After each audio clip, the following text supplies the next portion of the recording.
Hi అండి, hello నమస్తే.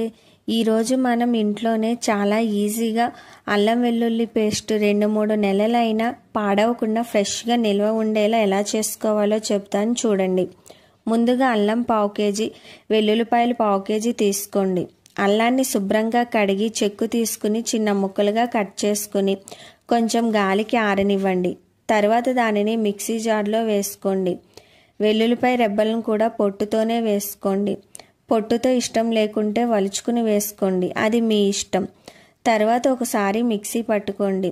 ఆ తర్వాత 1/2 కప్పు ఆయిల్, పసుపు 1 టేబుల్ స్పూన్, జీలకర్ర 2 టేబుల్ స్పూన్, సాల్ట్ కొంచెం వేసుకుని ఒకసారి కలిపి మెత్తగా పేస్ట్ చేసుకోవాలి. తరువాత దానిని ఒక గాజు సీసాలోకి కానీ లేదా ఏదైనా ఒక బాక్స్లోకి తీసుకుని దానిపైన 1 టేబుల్ స్పూన్ ఆయిల్ పోసి ఫ్రిడ్జ్లో స్టోర్ చేసుకోవడమే. ఇలా చేసుకోవడం వల్ల 2-3 నెలలైనా పాడవకుండా ఫ్రెష్గా ఉంటుంది. అంతేనండి, హోమ్మేడ్ అల్లం వెల్లుల్లి పేస్ట్ రెడీ. Thank you.